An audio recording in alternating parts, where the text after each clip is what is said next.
This is T just saying, welcome to the NXT review. Now, yesterday I was gonna do the Raw review, but it's kind of late to do the Raw review because, well, as of right now, I'm taping this on Wednesday and Raw was on Monday. But a few highlights. Raw was a bad show. I would say that Raw probably will get a higher rating than it did last week. And there was nothing really memorable to talk about.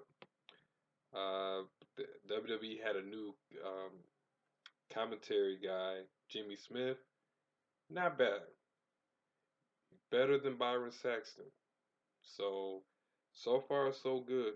I don't know if he's gonna be good next week, but I'm not hoping. I'm not going like, well, this guy, he's gonna do good next week. So there's always a first try. So let's see how he does next week. So I'm going to do the NXT review. Now, before I get to the NXT review, WWE has released a couple of wrestlers. Um, Braun Strowman, which was a shock. There was also Aleister Black, who wasn't really doing much. There was Buddy Murphy, Ruby Riott, Santana Garrett, and Lana. And WWE can these all these people who are released are expandable. So you can have another Braun Strowman in WWE. You can have another Lana. You know, WWE's to the point where it's it's basically you're just expandable, and they could find someone else who can fit that role in your role. Now there was talk of them possibly Braun Strowman and Aleister Black going to AEW. Okay, have fun. But you got people like Lance Archer and Brian Cage, big guys that AEW's not using them correctly. So if Braun Strowman, most likely, if he does not go to AEW, I'm sure WWE will hire him, down the line. But, you know, Braun Strowman, a lot of people like Braun Strowman. I like the Braun Strowman, but I just didn't like the direction of where his character was going. And I think that WWE gave him a chance by putting him in a triple threat match against Drew McIntyre and Bobby Lashley, and I think at WrestleMania Backlash. And I think they gave him a chance. And again, he didn't really seem confident, in the role that he was in. So I think that's why they let him go. I think they're not even worried about the talk AEW talk. WWE's not worried about AEW. So these names, it's bad, but there's a potential WWE can possibly hire them back. But there have been people who've been released by WWE and then they were hired back. They didn't go to AEW and all this other stuff. So maybe down the line WWE can possibly hire them back. It's not that WWE does not see what they can do with these people at the moment. And Lana, you know, Lana looked confused when she's around the ring. Like they put her with Naomi, and then Lana, she could not figure out like who she was or how to move around in the ring. So, yep, it is. It is what it is. So on the NXT, overall NXT was, I would say, it's a passable show. It's not passable. I mean, like, okay, you can watch a show and that's pretty much it. You're not getting anything. You're not learning anything. That's NXT. So the first match on the card was Kyle O'Reilly versus Pete Dunne versus Johnny Gargano, and this was for the number one contendership for the NXT Championship. So the winner will face against Karrion Kross. Let's see this match. I think this match went on for like for 25 minutes. Way too long. This match should have been like 10 to 12 minutes because they were at least fighting for something. The match in the when the match first started, it seemed like it was the number one contenders match. Then it's like after like 7, 8 minutes into the match, it seemed like they were just trying to get their moves in. It seemed like an indie type of match, and it should have been like these guys were fighting for the number one contendership, and it seemed like they weren't fighting for the number one contendership. It seemed like they were just showing off their moves to impress the crowd, but it should have been for the number one contendership. And then Adam Cole, baby, he shows up and he starts beating up everyone who's involved in the match. And I guess that was it. Considering that I'm surprised that the match ended because it was a triple threat match, so usually no disqualification. So I guess they threw out the match. So 25 minutes was wasted for this whole entire match. So there was no winner. And we have a backstage segment with Amber Moon. Wait a minute. Amber Moon comes out to the ring and she shows up to confront Big Body Gonzalez. Um, Big Body Gonzalez shows up, and her and Amber Moon kind of have a little fight going on.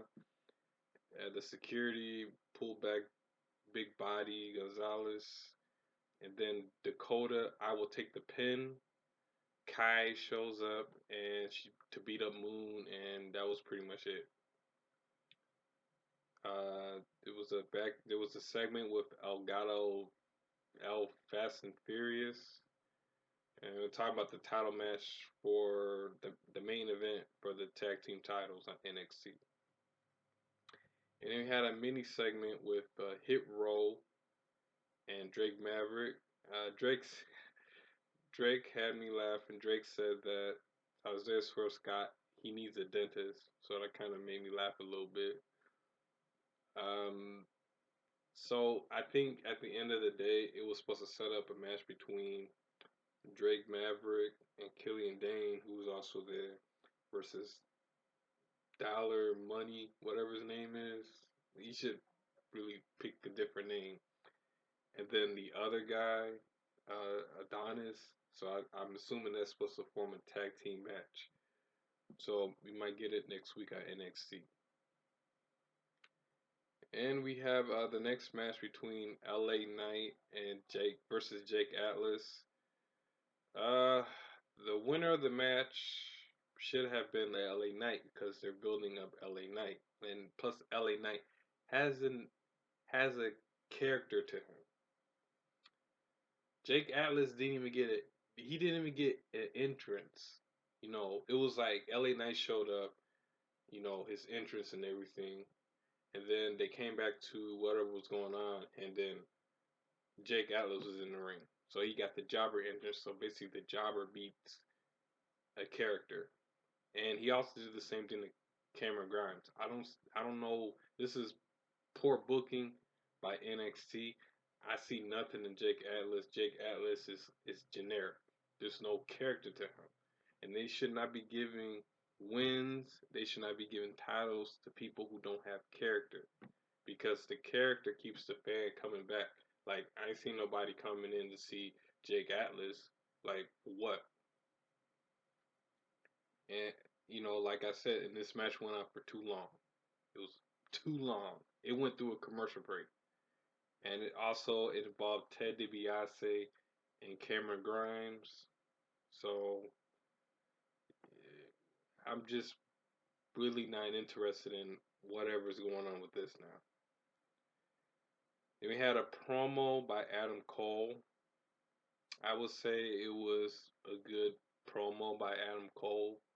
You know, comparing to hearing Kyle O'Reilly, Pete Dunne, and Johnny Gargano, Adam Cole was better than them.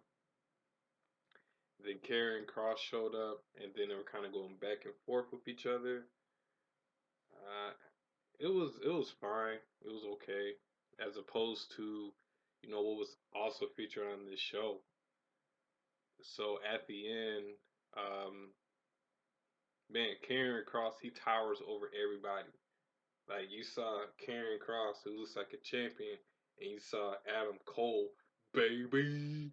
You see him, and you're like, wait a minute, Karrion Cross could pretty much beat up Adam Cole, and he way taller than Kyle O'Reilly, way taller than Johnny Gargano and Pete Dunne.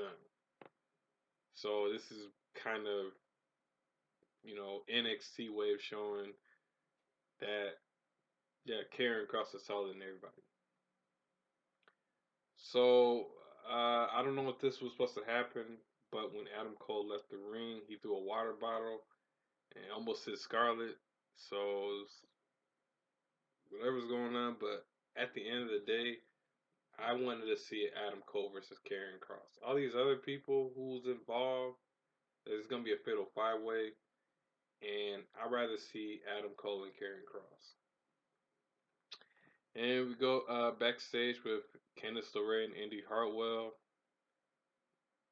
Pretty much nothing to add. Still not keen on seeing Candice LeRae and Indy Hartwell. And then Dexter Loomis shows up. Put on what they doing with Dexter Loomis? What they doing with him? Man, it's LA Knight and Dexter Loomis. Dexter Loomis should be fighting for the North American Championship, and they got him doing stuff like this. Who did he make mad?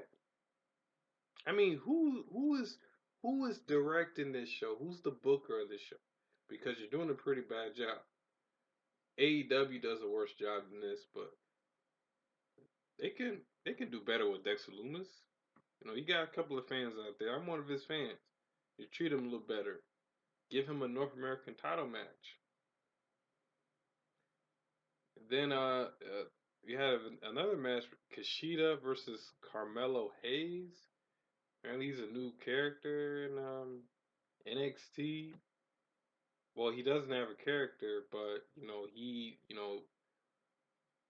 he has something. He has something to him. It's not like when you see Jake Atlas wrestle, and you're like, man, there's nothing with this guy.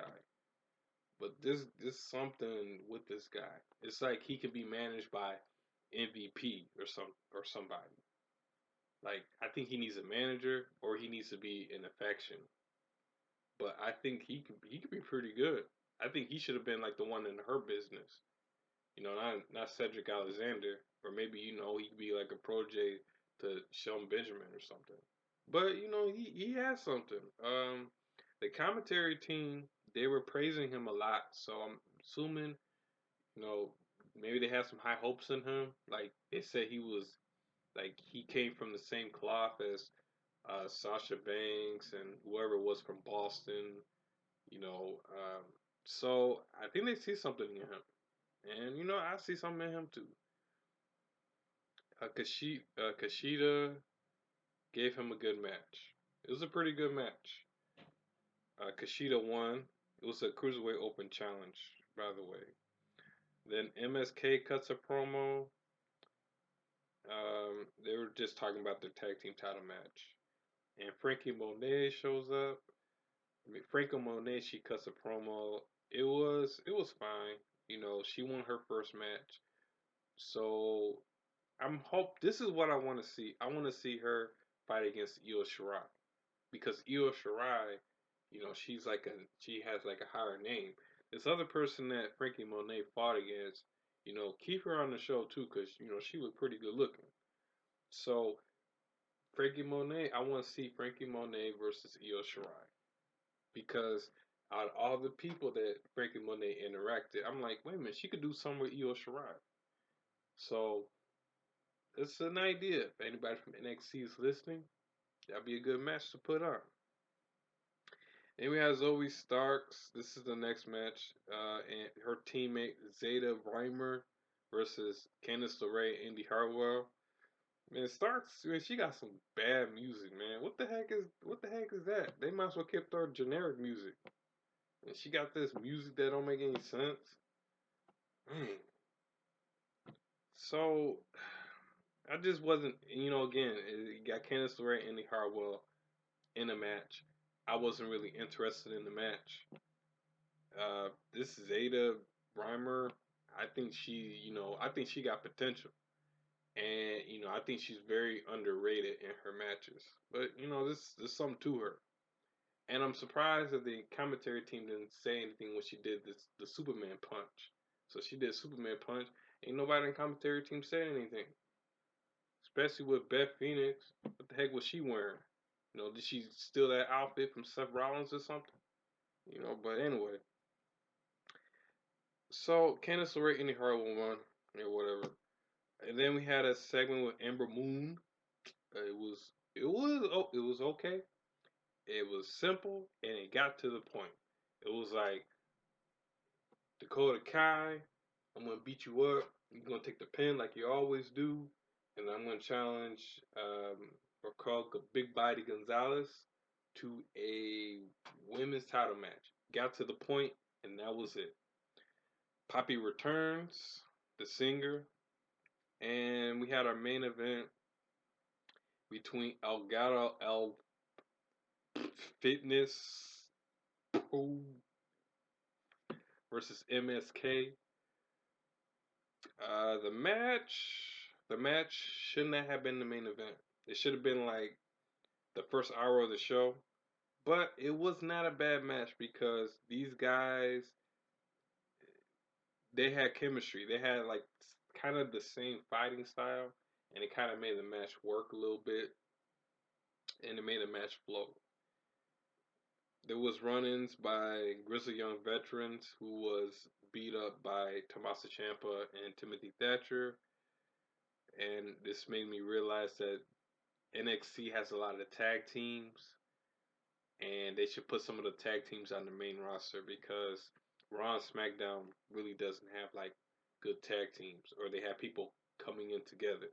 So what they should do, they should put some of the tag teams onto the main roster.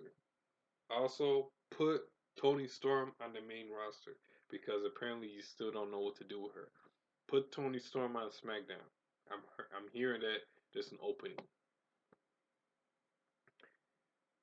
See, at the end of towards the end, Bronson Reed, he shows up like out of nowhere, like he he showed out of nowhere. I was like, dang. But again, Bronson Reed, he still needs a manager. Uh, Either have him be a face.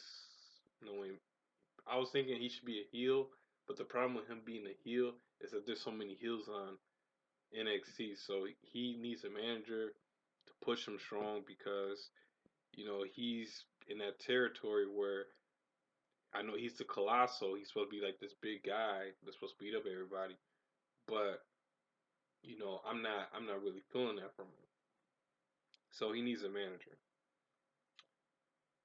All in all, MSK won.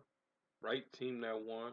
And at the end, you had the North American champion Bronson Reed, and then you had MSK, the NXT Tag Team Champions, standing tall against Elgato Love.